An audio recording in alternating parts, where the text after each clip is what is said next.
Cushing to preview the final game of the WSL season against Crystal Palace here at the Joyce Stadium tomorrow. We'll start with questions in the room. Anton, if you're ready to go. Yeah, sure. Hi, Nick. Let's start with the big question, I suppose. Last game of the season, but is this going to be your last game with the club? I said after the last game, right? There's been no conversations about post this season. So as it stands, yes. This is the last game. I've really enjoyed the period. It's been challenging, but it's also been, really enjoyable. I spent December, January, February without a team, right? And it's, one thing I've learned about myself is that I'm better in a team. I'm happy in a team. I'm really motivated to continue to be successful. The coaching and being around the players and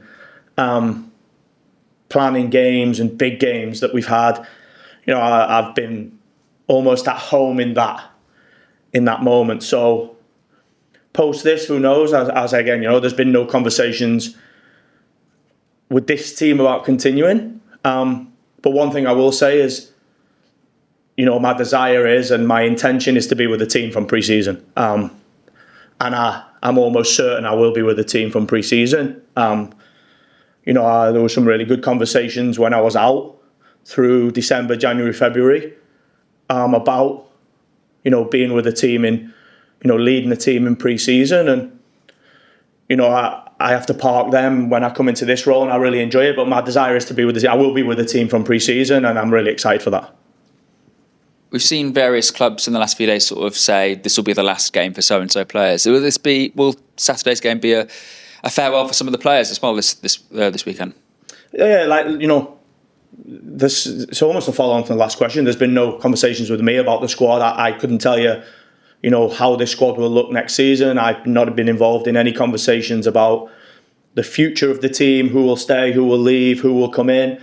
Recruitment and retention and those things are natural, right? I'm sure every WSL club, Premier League club, will look different next season based off that. But, as far as planning for the future of this team, I haven't been involved in that, so I couldn't tell you. Players you've edging some players back over the last few weeks. Saw Jill Ward come off the bench and then you lost Layla Wahabi. So I'm just after a squad update, really. And is there a chance we could maybe see Bunny Shaw, considering I presume she really wants to finish top scorer this season? Yeah, no, she won't be involved. She's not been with the team. She's still in that initial stage of rehab with the medical team. Disappointing to lose Layla. She's been a real top professional and she's really helped me as an experienced player in this moment. It was tough to lose an experienced player in a big game like the game against Man United. But it was really positive to get Alex through 90 minutes. Lauren Hemp played 60, so she's now available to play the whole game. Getting Laura in and getting Alba in is hugely positive, right? So there's no new updates in the sense of, the likes of Viv and Bunny, but we've got players that are available to start games that weren't and available to play more minutes. So it's positive. It's really important to me that we deliver a strong performance for our fans tomorrow. So to have a strong squad to pick from, that definitely helps. Finally, with no sort of chance of moving up the table, is this a game where you can sort of give some of the younger players or players that haven't had much of a chance this season a full 90 minutes to see what they could do going forward? Yeah, it's an opportunity, but my desire is to finish strong. I think we know that we fell short of the standard we set for our supporters, and I said post Manchester United, right? These things happen in football. You have seasons where you have terrible luck, and you have seasons where maybe you don't hit the level. That it is what it is, right? But what we have to do is deliver a really strong performance. We have to leave our fans with a positive feeling. We have to show them that we have a huge motivation to do better, to have the desire, to be more consistent. So, yeah, it is an opportunity to put some younger players in. It's an opportunity to get some game time for players that haven't. But, my focus is on approaching this game like we have to win to get Champions League still. I think that is always my mindset and always will be my mindset. Thank you. Tom? Hi, Nick. Nice to see you. Could I just ask, following up on Anton's first question, sounds from what you're saying as though things are quite far along and you're hoping to be with a team from pre-season. Does that mean to say that if City women turn around on Monday and offered you the chance to stay with this team, that you're not available? What's your situation in that regard? No. Don't get me wrong. I'm not far along with anybody. There is no plan. There is no team. It's just my own desire, right? I'm playing this game. We're doing the World Sevens, and then, I will then look at where and when I'm going to be back in. I just have a huge desire to be with the team. I think, December, January, February taught me that I still have the energy and I still have the desire to compete for trophies, to be successful, to create a winning environment. And when you're in that moment, you have the opportunity to really look, right? And then come March 11, I'm in with the team and my full focus was on the games and has been. But, the answer to Anton's question was there has been no conversations in me continuing here, whether it be with a men's or a women's team. And I have no concrete move, but I have a real desire, right? And this has only fueled it, playing in League Cup finals and chasing Champions League semi-finals. And it's just made me have a huge desire to, take some time with my family post World Sevens and then be back at it, hopefully, with a team that matches my ambition and my desire and hunger to continue to compete for trophies. Thank you. And you mentioned the World Sevens. I'm just wondering if you could talk a little bit more about the decision to go into that tournament. Sort of how I think Mark Skinner said yesterday that it was going to be fun or bonkers.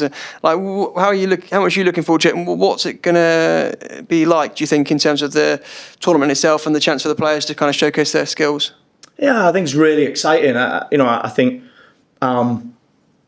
it's a different form of the game. It's brand new. I think we're excited to be part of the inaugural tournament, right? And I think that you look at the magnitude of the teams that are involved, you can see how serious of an event that it's going to be, right? So we've committed to playing this year, and I think Mark has sort of summarised it well, right? It's going to be really fun, and it's going to be competitive, and yeah, like I say, I'm excited to be involved in it. I know our team is, and our club is, and you look at the teams that we're playing, it's going to be a good challenge.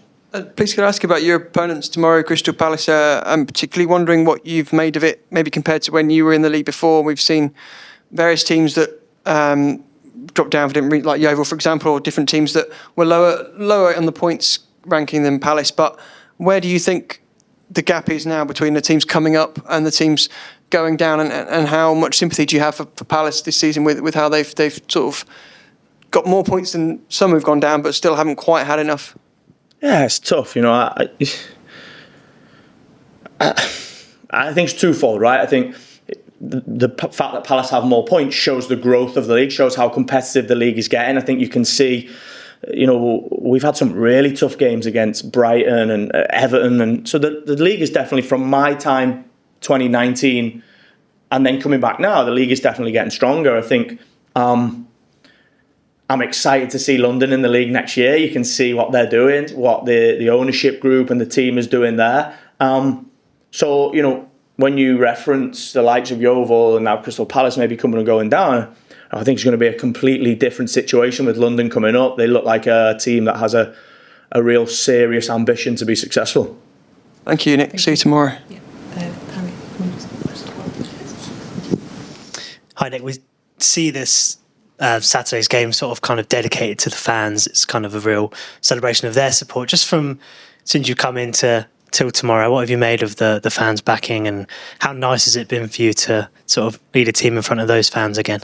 Yeah, it's been everything to me. I've had some really, really special games as the head coach of this team in my previous tenure, and the Chelsea Champions League game here is well embedded in that, because the support that we received in the game and the support that we received post-game, it's a special moment. It's why this team is really ingrained in me and my family's life. And these supporters are, a huge part, if not the main part of that. So it's been a real proud privilege to lead this team again. I take the responsibility really, really serious. And that's why, my disappointment in not being able to deliver Champions League, deliver a trophy, has really fueled my motivation for continuing to be successful. I said it straight off the pitch in Manchester United in Old Trafford that this game we have to deliver a performance for the fans, and it has to be, whether you are here, you're not here, whether you're in the team, you're out the team, whatever the evolution of this team is, the focus is on this game against Crystal Palace and making sure the performance is at the level that we can deliver for those, the fans. Cheers, thank you. Thank you. We'll go to Zoom now. Elizabeth, if you have a question. Hi, Nick. Hope you well. Just a question on the fans from us. We've noticed that City's home attendance has actually gone down a little bit this season. I was just wondering if you had any kind of reasons or thoughts on that and why maybe that's happened. No, I will always say that the performances that we deliver on the pitch, the product that we put out there, the desire, the commitment, what we give has to be for the fans. And, I'll say again, that Chelsea game was one that, for me, was a real special occasion. I think for us as staff, players, head coach, leaders, we have to deliver that week in, week out, whoever plays here. And we have special fans, right? I have full confidence that what we will deliver here on the pitch and off the pitch will continue to be a real special experience. And just kind of across the league and compared to your, previous stint in charge, have you noticed changes in the crowds? Is there kind of a noticeable difference? No, because it was we had an amazing occasion in the Etihad, but we didn't deliver the result. I thought the fans were excellent in the Everton game in pushing us on to try and get over the line and turn that game into a win. I think I will still say I don't think we've executed enough results. The performances have been good.